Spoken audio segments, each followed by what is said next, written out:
आयुर्वेद योगाश्रम उत्तर भारत का पहला ऐसा सेंटर जहां एक ही छत के नीचे आयुर्वेद, पंचकर्म, प्राकृतिक चिकित्सा, योग, सिद्ध चिकित्सा एवं कोलोन हाइड्रोथेरेपी से शरीर में व्यक्त पुराने जटिल रोगों की चिकित्सा की जाती है।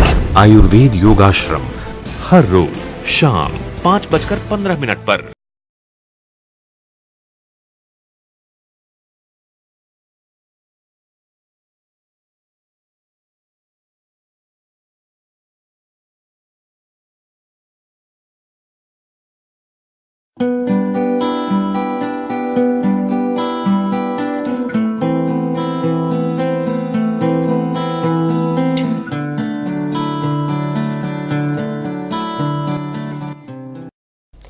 नमस्कार दर्शकों, स्वागत है आपका हमारे खास कार्यक्रम आयुर्वेदा योगाश्रम में। दर्शकों, जैसा कि आप जानते ही हैं कि प्रदूषण लगातार हमारे इर्द गिर्द फैल चुका है, बढ़ रहा है और चिंतनीय विषय तो ये है कि प्रदूषण के बढ़ने के साथ साथ हमारा इम्यून सिस्टम भी बहुत ज़्यादा डाउन जा रहा है। यानी कि प्रदूषण आज हमारी जीवन शैली, हमारे शरीर पर हावी हो चुका है और इसी के कारण बहुत सी समस्याएं हमें घेर चुकी हैं। लेकिन आज ये सवाल है कि 5000 वर्ष पुरानी चिकित्सा पद्धति यानी कि आयुर्वेदा क्या इन बीमारियों से छुटकारा दिलाने में सक्षम है या नहीं, जिसका आंसर है जी हाँ। यानी कि विज्ञान की प्रगति के साथ साथ आज आयुर्वेदीय पद्धति भी बहुत ज़्यादा सक्षम हो चुकी है, विज्ञान के साथ कदम से कदम मिलाकर आगे बढ़ रही है। इसी संदर्भ में आज हम बात करेंगे साइनोसाइटिस बीमारी की। यानी कि साइनोसाइटिस बीमारी है क्या और क्या आयुर्वेदीय चिकित्सा पद्धति द्वारा हम इस बीमारी का इलाज कर सकते हैं। इसको जानने से पहले आइए स्वागत करते हैं देश और विदेश के जाने माने आयुर्वेदा व योगा विशेषज्ञ डॉक्टर नवीन आर्य जी का। नवीन जी, पहले तो आपका हमारे स्टूडियो में स्वागत है। नवीन जी, आप हमारे दर्शकों को ये बताइए कि साइनोसाइटिस बीमारी है क्या। साइनोसाइटिस, जो कि आज की हमारी चर्चा का विषय है, साइनोसाइटिस का मतलब होता है साइनस प्लस आइटस। हमारे फेस पे चीक्स के नीचे, नोज के नीचे, आंखों के नीचे छोटे छोटे छिद्र होते हैं जिन्हें हम साइनस के नाम से जानते हैं। ये साइनस हमारी बॉडी में एयर को ट्रांसपोर्ट करने का काम करते हैं ताकि हमारे शरीर के नर्वस सिस्टम का काम और बाकी सिस्टम्स का काम सुचारू रूप से चलता रहे। लेकिन जब इस साइनस में, इन कैविटीज में, इन छिद्रों में स्वेलिंग हो जाती है, जिनके कारणों की चर्चा हम कुछ देर बाद करेंगे, तब ये बीमारी साइनोसाइटिस के नाम से जानी जाती है। अच्छा, जैसा कि आपने बताया, लेकिन हमारे दर्शक ये भी जानना चाहेंगे कि आयुर्वेदीय संदर्भ में साइनोसाइटिस बीमारी का क्या मतलब है। साइनोसाइटिस यानी कि प्रतिशय, जैसे कि महर्षि चरक ने भी इसके बारे में कहा है, मारुतम प्रतिशय इति प्रतिशयते। अर्थात जब वात और कफ अपने अपने स्थानों से विचलित होकर अपना बढ़ जाते हैं, तब वात और कफ रस दोष की इस व्याधि को उत्पन्न करते हैं। मैं थोड़े सरल शब्दों में इसकी व्याख्या करूंगा। वात का काम होता है विचरण करना, कफ का काम होता है हमारी बॉडी में लुब्रिकेशन को प्रोवाइड करना। लेकिन जब वात और कफ ये अपने स्थानों से बढ़ जाते हैं और इनका जब आपस में कॉम्बिनेशन होता है, तब ये हमारी बॉडी में प्रतिशय, हमारे शरीर में प्रतिशय उत्पन्न करते हैं। वायु अपने स्थान से विपरीत दिशा की ओर गमन करती है और उसके साथ ये प्रतिशय रोग हमारे शरीर में पैदा होता है। जैसा कि डॉक्टर साहब आपने हमारे दर्शकों को बताया कि साइनोसाइटिस बीमारी क्या होती है, लेकिन बहुत से दर्शक ये भी जानना चाहेंगे कि इसके लक्षण क्या हैं। प्रतिशय अर्थात साइनोसाइटिस, जैसा कि मैंने अभी बताया कि ये हमारे साइनस की स्वेलिंग की वजह से है और आयुर्वेदिक दृष्टिकोण से वात और कफ की विकृति से है। तो जितने भी वात और कफ के संयोजन से आने वाले लक्षण होंगे वो आपके शरीर में प्रतिशय की शक्ल में सामने आएंगे। कैसे? आयुर्वेद में लिखा गया है घ्रांतोद, यानी कि हमारे कानों में दर्द होना। क्षवथु, जिसे हम छींके कहते हैं, एक्सेसिव अमाउंट में आना, बहुत ज्यादा मात्रा में छींकों का आना। इसके साथ स्वर भेद, जिसे हम कहते हैं हमारे गले से आवाज का बदलना। नासावरोध, जिसे हम कहते हैं हमारे नेजल पैसेज का ब्लॉक होना। इसके साथ ही साथ नासास्राव, कई बार एक्सेसिव अमाउंट में नेजल सिक्रीशंस का निकलना भी इसका कारण बनता है।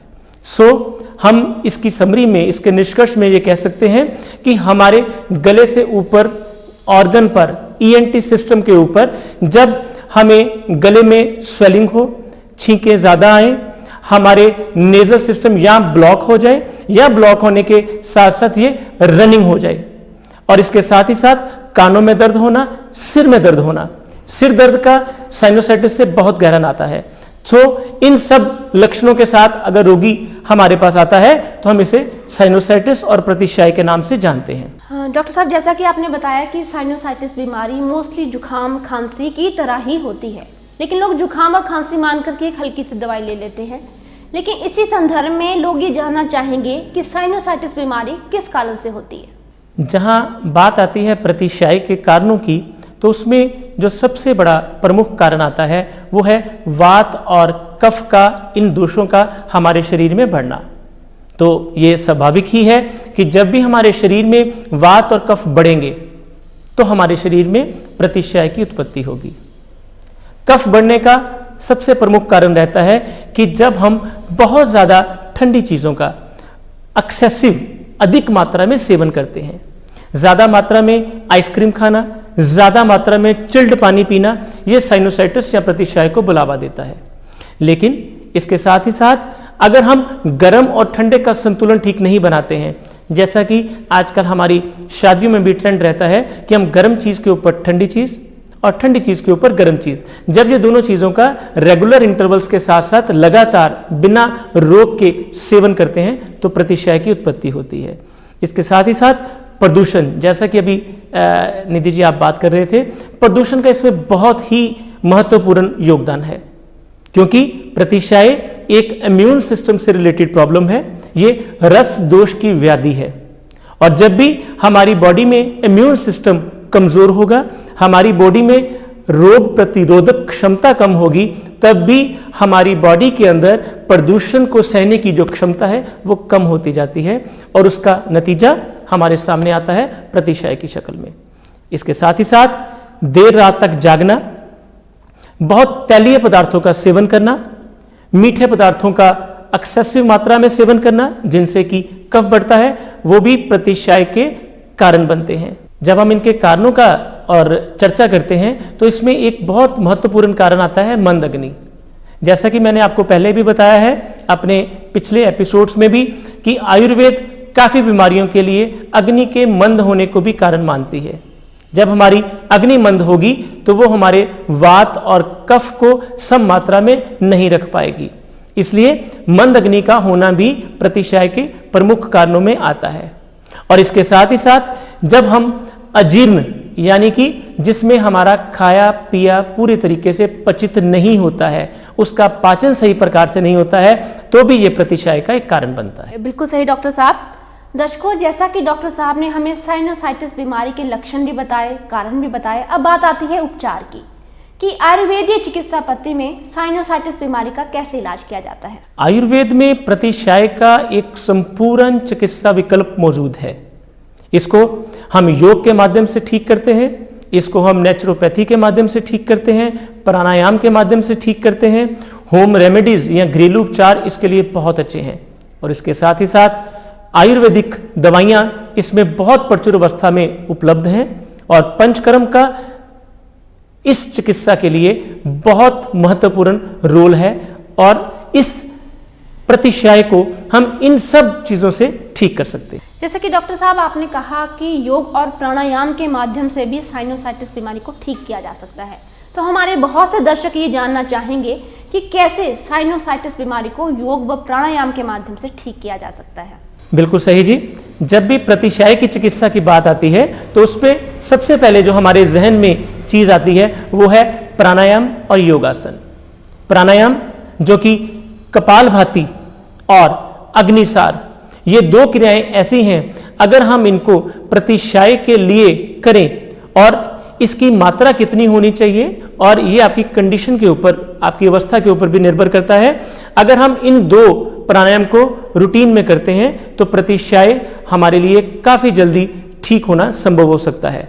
लेकिन इसके साथ साथ ये भी पता होना जरूरी है कि यह प्रतिशय कितनी देर से चल रहा है। अगर प्रतिशय बहुत पुराना हो चुका हो तो उस समय अग्निसार और कपालभाति से पहले हमें नाड़ी शोधन की जानकारी होनी बहुत जरूरी है। जब हम बात करते हैं योगासन की, तो योगासन में सबसे महत्वपूर्ण इसमें आता है पश्चिमोत्तानासन, भुजंगासन, शलभासन, उत्तानपादासन। एक चीज और जो मैं इसमें एक वार्निंग के तौर पर कहना चाहूंगा कि जिनको प्रतिशय की एक्यूट स्टेज चल रही हो उनको कोई भी विपरीत डिग्री वाले आसन नहीं करने चाहिए, जैसे कि शीर्षासन, सर्वांगासन और विपरीत करनी आसन। डॉक्टर साहब आपने बताया कि योग और प्राणायाम के माध्यम से, अब हमारे दर्शक जानना चाहेंगे घरेलू उपचार जो सबसे सस्ता इलाज माना जाता है और प्राकृतिक चिकित्सा, क्या इसके माध्यम से भी साइनोसाइटिस बीमारी का इलाज किया जा सकता है? ये सबसे पहले हमें ये डिपेंड करना है, हमें ये समझाना है कि ये आपको जो साइनोसाइटिस है ये बहुत ज़्यादा क्रॉनिक स्टेज में है या कि एक्यूट स्टेज में है।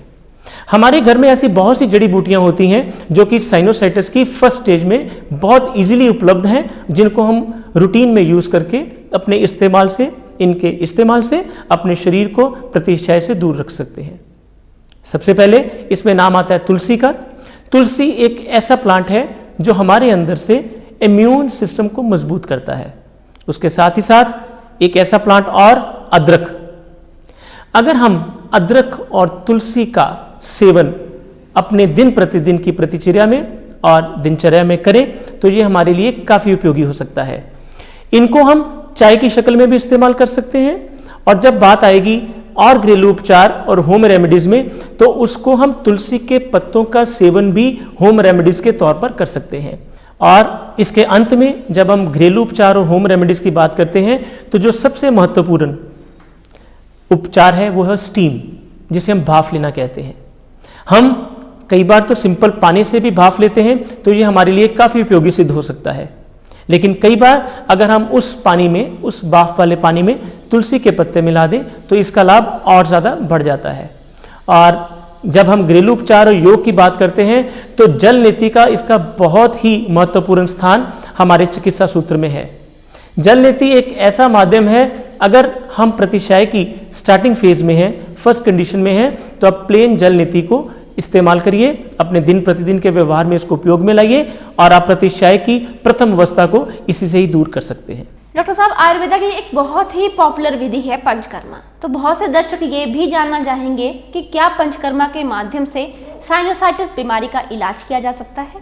पंचकर्म 5 कर्म का एक कॉम्बिनेशन है, और उन पंचकर्म में से जिसका सबसे ज्यादा इसमें उपयोग है वो है नस्यम। नस्यम हम कहते हैं नाक में दवाई को डालना, और कौन सी दवाई को और किस तरह से डालना, ये हमारे पूरे के पूरे चरक और इस ग्रंथों में, अन्य ग्रंथों में लिखा हुआ है। जब हम नस्ये का इस्तेमाल करते हैं तो ये हमेशा एक कुशल आयुर्वेदिक चिकित्सक की देखरेख में ही करना चाहिए, क्योंकि एक चिकित्सक ने ये आपको फाइनल करके बताना है कि आपके इस नस्ये के लिए कौन सा तेल, कौन से ड्रॉप्स, कौन से वाष्प जरूरी हैं। कई बार रोगी की प्रकृति के हिसाब से और उसकी नाड़ी परीक्षा के हिसाब से हमें तुलसी को इंपॉर्टेंस देनी पड़ती है, और कई बार उसके साथ अदरक को इंपॉर्टेंस देनी पड़ती है। इसके साथ और भी 8-10 तरह के तेल मिलते हैं जो कि इस पंचकर्म के लिए बहुत ज्यादा इंपॉर्टेंट होते हैं। धन्यवाद डॉक्टर साहब। दर्शकों, आज आपने जाना कि कैसे हम साइनोसाइटिस बीमारी का घरेलू उपचार, प्राकृतिक चिकित्सा, प्राणायाम व पंचकर्मा के माध्यम से अपना उपचार कर सकते हैं।